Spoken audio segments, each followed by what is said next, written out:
दोस्तों, ये कहानियाँ सिर्फ और सिर्फ मनोरंजन के लिए हैं। किसी तरह का अंधविश्वास फैलाने की हमारी कोई मंशा नहीं है। दोस्तों, सच के दो रूप हैं, एक जो हम मानते हैं और एक जो हम जानते हैं।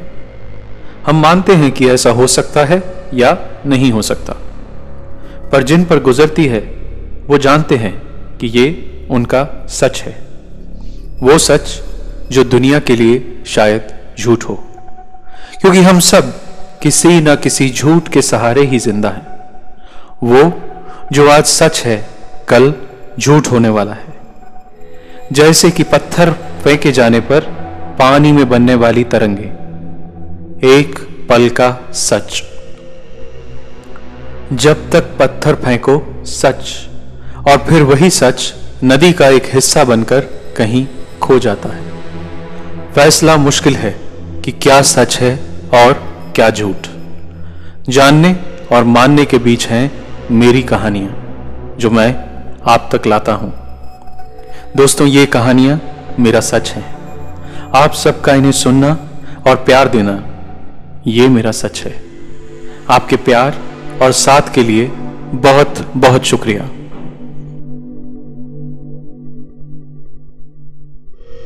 मेरे पीछे दिखता छिपता, देखा पर अनदेखा है। देखे सब कोहरे के पार, पर किसने कोहरा देखा है। सबके चेहरे पड़ते हैं, पर खुद पर पर्दा फेंका है। देखेगा बस वो ही खुद को जिसने कोहरा देखा है। सन्नाटे में पीछे आती भागते कदमों की आवाज से मेरा दिल दहल गया था। पुलिस वालों के कदमों की आवाजें तेजी से करीब आती जा रही थी, पर भागने वाला और भगाने वाला दोनों एक दूसरे को देख नहीं पा रहे थे। कहने को तो दोपहर का समय था, पर मौसम सुहाना था। धूप का नामो निशान नहीं था। काले बादलों ने जैसे पूरा आकाश ढक लिया था। सूरज की किरणें तो क्या, रोशनी का एक कतरा भी नसीब नहीं हो रहा था। कुफरी से उतरने के बाद अचानक मैं एक सुनसान जंगल जैसे रास्ते की ओर निकला, पर शायद मैंने कोई गलत मोड़ ले लिया था। पहले अचानक कांपते कदमों से चलता कोई बहुत बूढ़ा आदमी मेरी गाड़ी के सामने आ गया था। अभी मैं उससे बच के संभला ही था कि किनारे पर खड़ी पुलिस की जीप से मैं टकरा गया। कोने में लघु शंका के लिए उतरे दो पुलिस वाले भी चौंक गए। जल्दबाजी में मुझे दिखा ही नहीं कि वहां दूसरी गाड़ी के निकलने की जगह नहीं थी, और बदकिस्मती से मेरी गाड़ी जोर से उनकी गाड़ी से टकरा गई। एक छोटा सा रास्ता ऊपर पहाड़ पर कहीं जा रहा था। बस उसी रास्ते के सहारे मैं गाड़ी छोड़ वहीं ऊपर की ओर भाग चला। ठंड बढ़ती जा रही थी और मैं उस अनजान रास्ते पर बढ़ता जा रहा था, कुछ भटकता हुआ सा।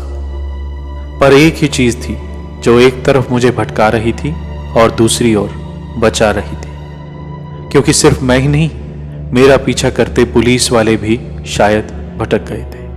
और इस फासले को पैदा करने वाला था चारों ओर फैला कोहरा। कोहरा जो वहां की हर चीज को अपने आगोश में ले चुका था। तभी भागते भागते किसी अंधे की तरह मैं लकड़ी की एक दीवार से टकरा गया और मेरे होश खोने लगे थे। धीरे धीरे मुझे अपने आगोश में कोई जकड़ रहा था। उसकी पकड़ मुझ पर तेज होती जा रही थी। ना तो ये इंसान था और ना ही कोई जानवर। ये था तो बस वही कोहरा। समय का मुझे ठीक ठीक अंदाजा नहीं क्या रहा होगा, पर जब तक मैं बेहोशी के आलम से बाहर आया तब तक ठंड से मेरा पूरा शरीर जम चुका था। कपकपी चढ़ रही थी। स्वेटर और बाकी सारे कपड़े लगातार गिर रही ओस से हल्के गीले और ठंडे पड़ चुके थे। हवा रह रह कर जोर पकड़ती थी और ठंड के मारे उंगलियों के सिरे एकदम जम चुके थे। बदन अकड़ गया था और ठंड हड्डियों को चीरती सी महसूस हो रही थी। अब रात हो गई थी। अंधेरे की वजह से कोहरे की शक्ल बदल चुकी थी, इसीलिए आसपास ठीक से कुछ दिख तो नहीं रहा था, पर सुन्न उंगलियों के छूने से हल्का महसूस हुआ कि मैं एक लकड़ी की दीवार और कुछ पौधों के बीच जमीन पर गिरा पड़ा था। मैं ठिठुरते हुए धीरे धीरे उठा तो इसी दीवार के कोने पर बनी एक खिड़की से हल्की सी रोशनी की कुछ किरणें फूट रही थी। दीवार और पौधों के बीच की संकरी सी जगह में लगभग खुद को घसीटता हुआ सा मैं खिड़की के पास पहुंचा। खिड़की बंद थी। अंदर एक सफेद पारदर्शी सा पर्दा टंगा था।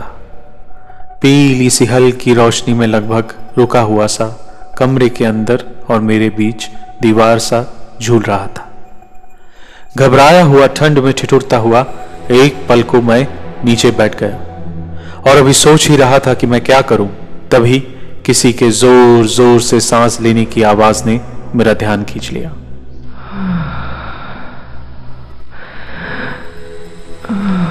कोई गहरी सांसें ले रहा था, पर उस नामुराद कोहरे के अलावा कुछ भी नहीं दिख रहा था। आखिर ये कौन था?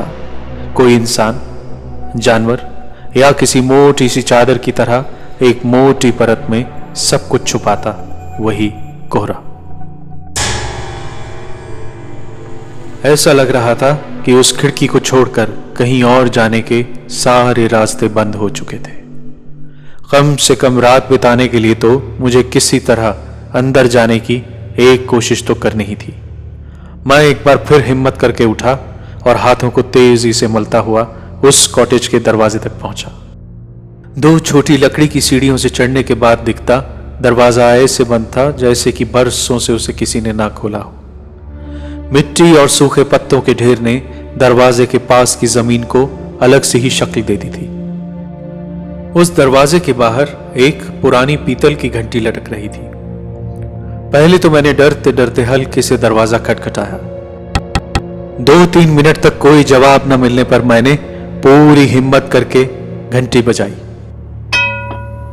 मेरा दिल तेजी से धड़क रहा था। एक मन हो रहा था कि यहां से भाग जाऊं, जैसे कि बचपन में शरारत करते हुए किसी की घंटी बजाकर भाग जाया करते थे। पर उस हालत में, उस कोहरे और अनजान रास्ते के बीच मैं जाता तो कहां? जाने मेरी गाड़ी का क्या हुआ होगा? क्या पुलिस अभी भी मुझे ढूंढ रही होगी? क्या मैं घर वापस पहुंच पाऊंगा? घर में सब कैसे होंगे? उन तक कैसे ये मैसेज पहुंचाऊं कि मैं यहां फंस गया हूं? ये बात उन दिनों की है जब मोबाइल फोन नहीं हुआ करते थे। मेरा दिमाग सवालों के घेरे में घूम रहा था और शरीर ठंड के मारे कांप रहा था। कपड़े मिट्टी और ओस से खराब हो चुके थे। लगभग 10 मिनट तक मैं ऐसे ही वहां खड़ा रहा, पर कोई जवाब नहीं आया। पर अंदर से रोशनी आती तो मैंने देखी थी। मैं मुड़कर सीढ़ी से उतरा और वापस उसी खिड़की की ओर चल दिया। पर यह क्या? पहले एकदम मजबूती से बंद खिड़की अब पूरी खुली हुई थी। मैं भागकर खिड़की के पास पहुंचा। सफेद पर्दा अभी भी वैसे ही खुली खिड़की पर लटक रहा था। हिम्मत कर मैंने पर्दा हटाया तो देखा कि कमरे में भी काफी गहरा कोहरा था। कोहरे में से कहीं हल्की हल्की रोशनी फूट रही थी और भीनी भीनी गुलाब के इत्र की सुगंध आ रही थी। ठंड बढ़ जाने से कोई और चारा ना होते हुए मैं खिड़की से अंदर कूद गया। मेरे अंदर कूदते ही खिड़की एक झटके से अपने आप बंद हो गई। अंदर उतनी ठंड नहीं थी, बल्कि ऐसा मालूम हो रहा था कि किसी कोने में आग जल रही है, क्योंकि किसी तरह अंदर का तापमान थोड़ा गर्म था, तो शायद आग ही वजह रही होगी। अभी मैं आसपास देखकर समझने की कोशिश कर ही रहा था कि मेरे कंधे पर किसी ने धीरे से हाथ रखा और कहा, जूते उतार लीजिए और इस ओर आइए। एक लड़की की आवाज थी। पूरी तरह उसका चेहरा मैं देख नहीं पाया, पर उसके बदन से गुलाब के इत्र की तेज खुशबू आ रही थी। उसके हाथ में एक पुराना लालटेन लटक रहा था। फर्श ठीक से नहीं दिख रहा था, पर पैरों को मिलते आराम से लगा कि मैं एक मखमली कालीन पर चल रहा हूं। लग रहा था जैसे धीरे धीरे मेरी सारी थकान मिट चुकी है। उसके पीछे चलते हुए मुझे दिखा कि उस लड़की ने सिर्फ एक पारदर्शी सा गाउन पहना था। आसपास पसरा सन्नाटा और गुलाब की खुशबू उसकी खूबसूरती को और बढ़ा रही थी। बिना कोई बात किए वो मुझे एक बड़े से कमरे में ले आई। उसमें बहुत तरह के पौधों और फूलों की क्यारियां लगी थीं। बीच में चलने के लिए बस एक छोटा सा रास्ता था। कमरे में एक कोने में जाकर उसने मुझे रुकने को कहा और खुद कमरे में से नीचे की ओर जा रही एक सीढ़ी से धीरे धीरे नीचे उतर गई। उसमें खोया हुआ सा मैं भी सांस लेने के लिए पल भर को फर्श पर बैठ गया और आसपास लगे फूलों और पौधों को ध्यान से देखने लगा। पर जो मुझे दिखा उसने मुझे अंदर से बाहर तक झकझोर कर रख दिया। वो सारे के सारे पौधे इंसानी खोपड़ियों के गमलों में बोए गए थे और कई कतारों में एक के बाद एक लगाए गए थे। एक के बाद एक अंधेरे में चमकती सी कई खोपड़ियां। ठीक से गिन नहीं पा रहा था, पर शायद 100 से ज्यादा खोपड़ियां थीं उस कमरे में। एक खूबसूरत लड़की के ख्याल से निकलकर सामने आया भी तो क्या, दसियों मनहूस इंसानी खोपड़ियां। मैं काफी डर गया था। अब तक जो थोड़ा सा आराम मिला था वो सारा दहशत में बदल चुका था। डर से ब्लड प्रेशर बढ़ गया था और दिल तेजी से धड़क रहा था। इससे पहले कोई आए मैंने सोचा कि वापस भाग चलूं, पर उस घने अंधेरे में भागना असंभव सा था। पर फिर भी किसी तरह मैंने उस कोहरे के बीच में से अंदाजा लगाते हुए तेजी से उस खिड़की की ओर चलना शुरू कर दिया था। उस कमरे से निकलकर मैंने पूरी कोशिश की, पर वो खिड़की मुझे दिख नहीं रही थी। मैं डरा हुआ पागलों की तरह यहां वहां खोज रहा था। उसी समय किसी लड़की के तेज तेज खिलखिलाने की आवाज आई।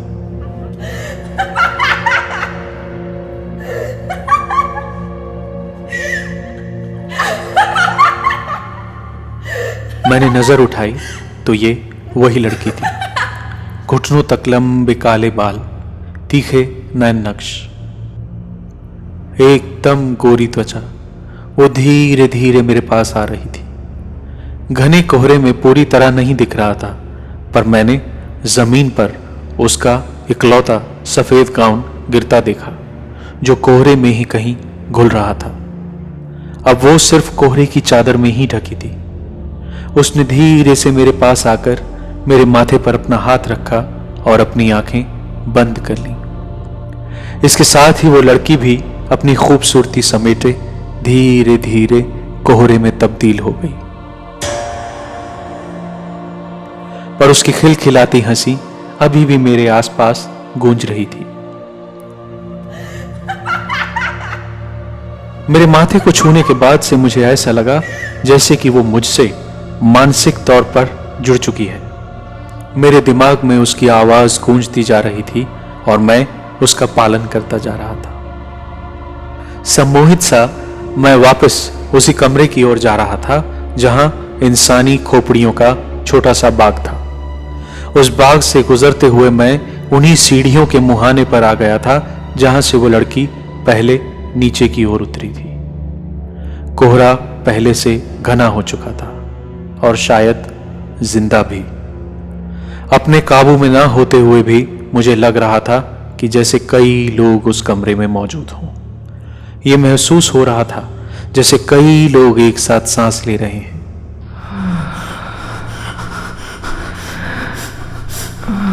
जैसे वह सिर्फ कोहरा नहीं, कई रूहें एक साथ तैर रही हैं, एक के बाद एक बनते बिगड़ते वजूद। बिल्कुल पानी में बनती पल भर को रहने वाली छल्लों सी तरंगों की तरह। ये सब किसी सपने की तरह लग रहा था जो कि मैं जागते हुए जी रहा था। सीढ़ियां गोल सी थीं, कुल 8 या 10 रही होंगी शायद, पर हर सीढ़ी उतरने में मुझे एक मिनट लग रहा था। कुछ पल बाद मैं तहखाने में उतर चुका था। यहां रोशनी और तेज थी, कुछ गर्मी और काफी उमस थी। मैंने कोहरे के पार देखने की कोशिश की तो वहां एक बूढ़ा आदमी तहखाने की दूसरी ओर इशारा कर रहा था। पर ये तो वही आदमी था जो मेरी गाड़ी के सामने अचानक से आ खड़ा हुआ था। पर ये यहां कैसे था? उसकी बड़ी सी दाढ़ी और नीली आंखें, उसने भी वैसा ही पारदर्शी सफेद गाउन पहन रखा था। मैं एकटक उसे ही देख रहा था कि उसने सर्द आवाज में कहा, आगे आओ। मेरे पास बढ़ने के अलावा कोई चारा नहीं था, जैसे मेरे हाथों पैरों पर मेरा कोई बस ही नहीं रह गया था। ऐसा लग रहा था जैसे कोहरे के बने कई हाथ मुझे एक ओर धकेल रहे थे और मेरे कानों में कई लोगों के सांस लेने की आवाजें गूंज रही थी।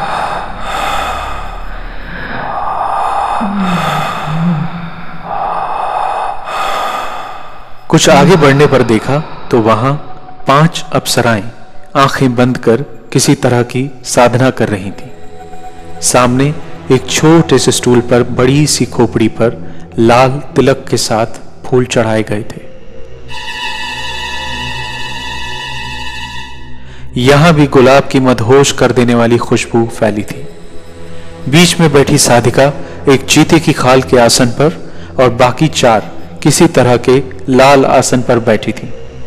धूप, दीप, लोबान और सामने एक बड़े से हवन कुंड में जलती धूनी से वहां का माहौल काफी रहस्यमय लग रहा था।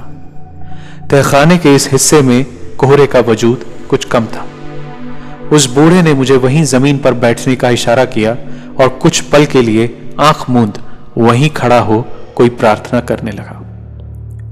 दिमाग पर पूरा वश ना होने के बावजूद मेरा डर सारी हदें पार कर गया था। लगभग 5 मिनट बाद उस बूढ़े ने एक छोटी सी घंटी वहीं पास से उठाई और धीरे से उसे 3 बार बजाया। सन्नाटे की उस मोटी दीवार को घंटी की पतली सी आवाज टकरा टकरा कर तोड़ने की कोशिश कर रही थी, जैसे कोई चींटी हाथी पर काबू पाना चाहती हो। पर जब सन्नाटा ज्यादा हो तो हल्की सी आवाज भी काफी तेज सुनाई देती है। आवाज ने अपना काम किया और उन खूबसूरत अप्सराओं की आंखें धीरे से खुली। उस बूढ़े ने जमीन पर लेटकर उन्हें प्रणाम किया और मेरी ओर इशारा करते हुए बोला, निर्मल आ गए हैं देवी। मेरा मुंह कुछ बोलने के लिए खुला और खुला ही रह गया। मैं हैरान था कि उन्हें मेरा नाम कैसे मालूम। अभी मैं हैरान सा सोच ही रहा था कि देवी बोली, आपके पिताजी भले ही नाराज थे जब शरीर छोड़ा था, पर अब बहुत खुश हैं आपसे। मैं उनकी आत्मा से बात करती रहती हूं। आपको लेकर अब उनके मन में कोई शिकायत नहीं है। और जहां तक सवाल है आपका यहां होने का, तो आपको सावधानी से आपकी गाड़ी के साथ वहीं पहुंचा दिया जाएगा जहां आप जाना चाहते हैं। पर आज की रात हमें आपकी जरूरत है। आज हमें एक शव साधना पूरी करनी है और उसके लिए हमें एक तरह के नक्षत्र और मुहूर्त में जन्मे आदमी की जरूरत थी। इसीलिए साधना के बल पर हमने आपको यहां तक बुला लिया है। शव यानी मुर्दे की साधना? मौत के डर से मेरी बर्फ सी जमी जुबान लड़खड़ा उठी। मैं अंदर तक कांप गया था। जी हां, शव यानी मुर्दे की मदद से की हुई साधना। दरअसल आप एक विशेष नक्षत्र में पैदा हुए हैं और हमें सिद्धि प्राप्त करने के लिए मुर्दे की जरूरत है। घबराइए नहीं, हमारे लिए ऐसा लगभग असंभव है कि मरने के बाद हमें बिल्कुल ठीक हालत में ऐसी लाश मिले कि जिस पर शव साधना हो सके। पर हमारे गुरु की कृपा से हमें आज आपके आने का पता लगा, तो आपको यहां ले आया गया। यहां जो कोहरा आप देख रहे हैं वो सिर्फ कोहरा नहीं बल्कि हजारों रक्षक आत्माएं हैं जो हम जैसी साधिकाओं की रक्षा करती हैं। ये सब जो आप देख रहे हैं ये किसी आम आदमी के लिए देखना संभव नहीं है जब तक कि हम किसी को इसकी इजाजत ना दें। पर मुझे मारकर शव साधना करने से आपको क्या मिलेगा? मेरा जीवन तो खत्म हो जाएगा। ऐसी सिद्धि से किसी को क्या लाभ? सिद्धि के क्या लाभ हैं मैं कुछ मिनटों में आपको नहीं समझा सकती। और आज का वैज्ञानिक दिमाग हर बात को लॉजिक यानी तर्क के तराजू पर तौलता है। आदमी कुछ नया जानना तो चाहता है पर उसे भी वो अपनी जानकारी की कसौटी पर ही तोलता है। आस्था की बातें लोगों को मिथ्या यानी गप लगती हैं। लोग बिना खोज किए बस खबरों की हेडलाइंस पढ़कर ज्ञान विज्ञान की बातों को नकार देते हैं। वाईफाई और ब्लूटूथ के माध्यम से डेटा का एक ड्राइव से दूसरे ड्राइव में जाना तो मान सकते हैं पर एक आत्मा का एक शरीर से दूसरे शरीर में जाना नहीं समझ पाते। ईश्वर और अल्लाह के नाम पर इंसान शैतान तो बन सकता है पर इंसान के लिए इंसान नहीं बन सकता। आप हैरान होंगे कि मैं आपके संसार की सब बातें कैसे जानती हूं। निर्मल जी, जो मानव शरीर का महत्व जानते हैं वही साधना के लिए खुद को तैयार कर पाते हैं और इसीलिए मानव जीवन और उसका शव भी बहुत कीमती है और वो भी आपके जैसे मानव का। आप भी एक महान साधक रह चुके हैं पर कोई व्यक्ति यदि सृष्टि के नियमों को समझना चाहता है तो उसे कठिन साधना करनी पड़ती है। ज्ञानगंज मठ की तरह ही हमारा ये छोटा सा साधना स्थल किसी आम आदमी के देखने के लिए नहीं है। आज यहां आपके शव पर साधना भी होगी और आप यहां से जीवित भी लौटेंगे। ऊपर आपने जो भी देखा और महसूस किया वो सब आपके अपने मन के भाव ही थे जो यहां आपके सामने उस लड़की के रूप में आ रहे थे। वो दिख तो आपके मनचाहे रूप में रही थी पर हुक्म हमारा मान रही थी। हो सकता है कि आपकी जगह कोई और औरत होती तो शायद उसे कोई मर्द दिखाई देता।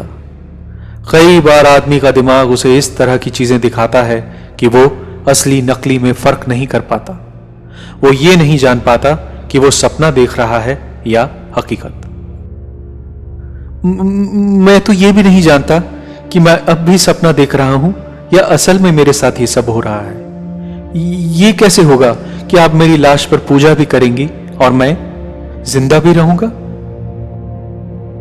निर्मल जी, आपकी आत्मा को कुछ देर आपके शरीर से निकालकर यहां कोहरे के रूप में घूम रही आत्माओं के साथ भेज दिया जाएगा। आप बिना मृत्यु को प्राप्त हुए कुछ देर ऐसे अनुभव करेंगे जो इस शरीर में रहकर संभव नहीं है। हो सकता है आप कई ऐसी शक्तियों और रूहों और जिन्नों के आमने सामने हो जाएं, पर आप घबराइएगा नहीं। आपकी सुरक्षा की पूरी जिम्मेदारी हमारी है। हम अघोरी साध्वियां हैं पर अपनी साधना को गुप्त रखने के लिए हम शमशान में नहीं जा सकती। ये एक अलग तरह की साधना है जिसके लिए हमें जिंदा मुर्दा चाहिए। वैसे भी शव साधना के बाद मुर्दा खुद बात करता है, बोलता है, सवालों के जवाब देता है, पर उसके लिए साधक की काफी शक्ति खर्च हो जाती है। पर आपके साथ वो समस्या नहीं होगी। हमें साधना के लिए बस आपके प्राण रोक कर रखने हैं, आपकी आत्मा को सुरक्षित रखना है। साधना पूर्ण होते ही आपकी आत्मा को आपके शरीर में वापस भेज दिया जाएगा। एक बात और ध्यान रहे कि इस साधना के दौरान हम में से किसी साधिका ने कुछ नहीं पहना होगा। हमें सब कपड़े उतार कर ये साधना करनी होगी क्योंकि ये शव साधना का नियम है।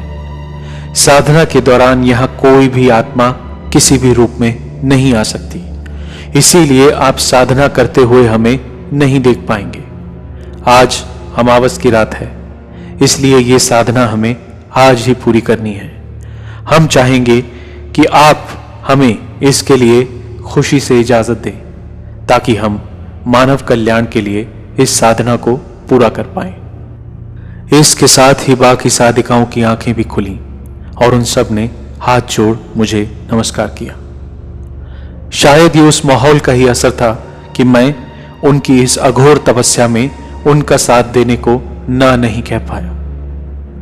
उनके इतना सुंदर होने के बाद भी अब मेरे मन से वासना के भाव गायब हो गए थे और उसकी जगह श्रद्धा ने ले ली थी।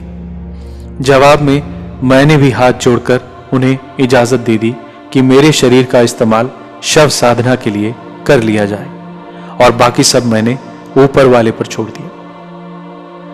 शव साधना के लिए पहले मुर्दे को नहलाया जाता है, पर क्योंकि मैं जिंदा था इसीलिए मेरे नहाने का इंतजाम किया गया। नहाने के बाद मुझे सिर्फ एक लाल अंगोछा ओढ़ने को दिया गया।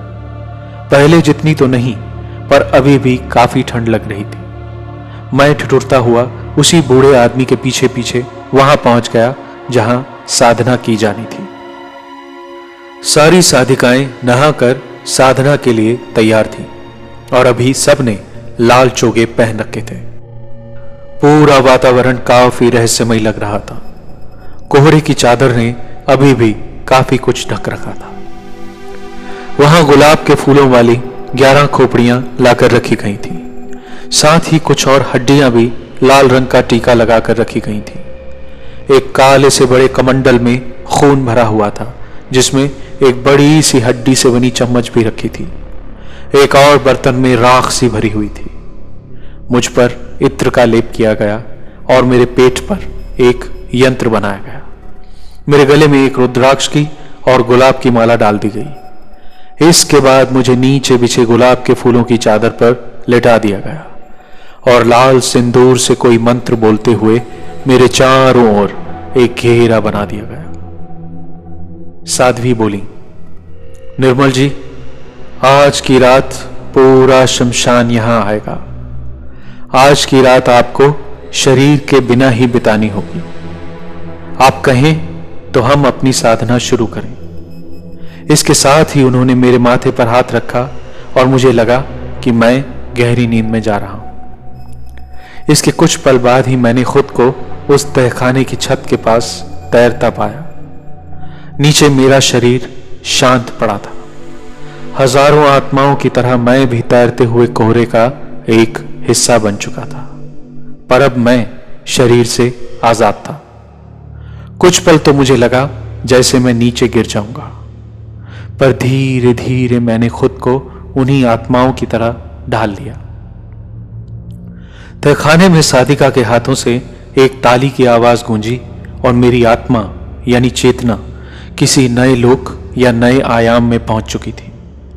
कभी लगता जैसे मैं अंतरिक्ष में तैर रहा हूं, तो कभी धरती के किसी हिस्से के पार, कभी अपने घर के ऊपर, तो कभी किसी कब्रिस्तान में या श्मशान में। देश विदेश पलक झपकते ही मेरी आत्मा मन की गति से चल रही थी। काफी देर भटकने के बाद मैं हिमालय के पास किसी पहाड़ पर अमावस की काली रात में तैर रहा था। मैंने कई योगियों और साधकों को तपस्या में लीन बैठे देखा। कई रोती बिलखती आत्माएं देखी। इसी दौरान एक बहुत ही खतरनाक चुड़ैल सी दिखने वाली औरत घनी काली रात में मेरे पास आकर हवा में खड़ी हो गई।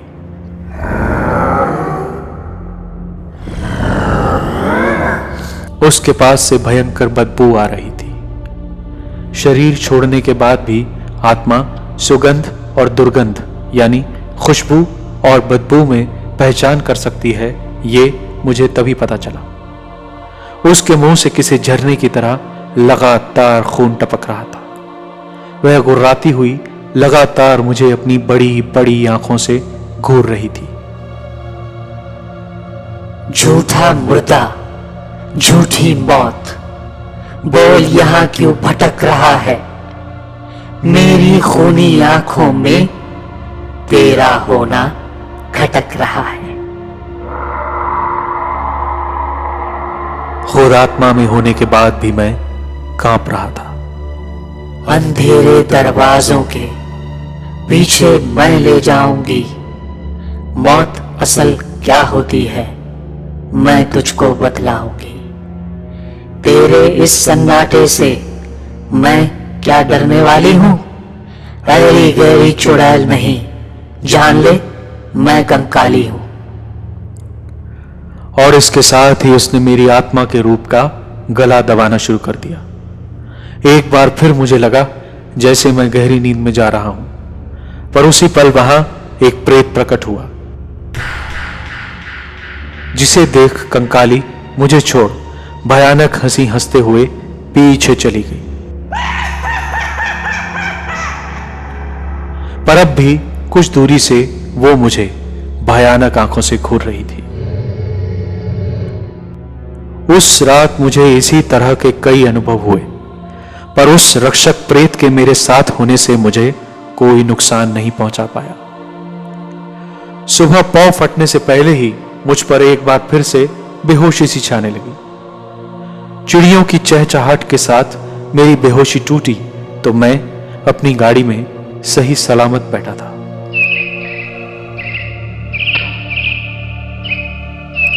हैरान सा मैं गाड़ी के बाहर निकला, पर खड़ा ना हो पाने की वजह से नीचे गिर पड़ा। शायद काफी घंटे शरीर से बाहर रहने की वजह से मेरी चेतना मेरे शरीर से तालमेल नहीं बैठा पा रही थी। कुछ मिनट लगे मुझे संभलने में। गाड़ी देखी तो वो एकदम ठीक थी और अब वहां पुलिस की कोई गाड़ी नहीं थी। मेरा सर चकरा रहा था। हिम्मत कर मैं वापस गाड़ी में आकर बैठा तो साथ वाली सीट पर एक रुद्राक्ष की माला रखी थी और मेरे बदन से अभी भी गुलाबों की तेज खुशबू आ रही थी।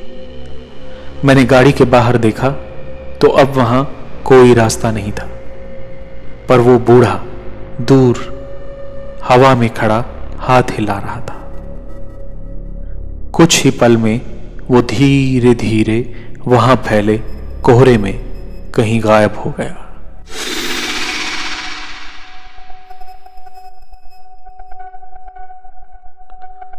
दोस्तों, उम्मीद करता हूं कि आपको मजा आया होगा। इस कहानी को इतना शेयर करें, लाइक करें कि मुझे भी आगे की कहानियां लिखने में मजा आ जाए। अगली कहानी का टिकट खरीदिए, लाइक कीजिए, शेयर कीजिए और सब्सक्राइब कीजिए।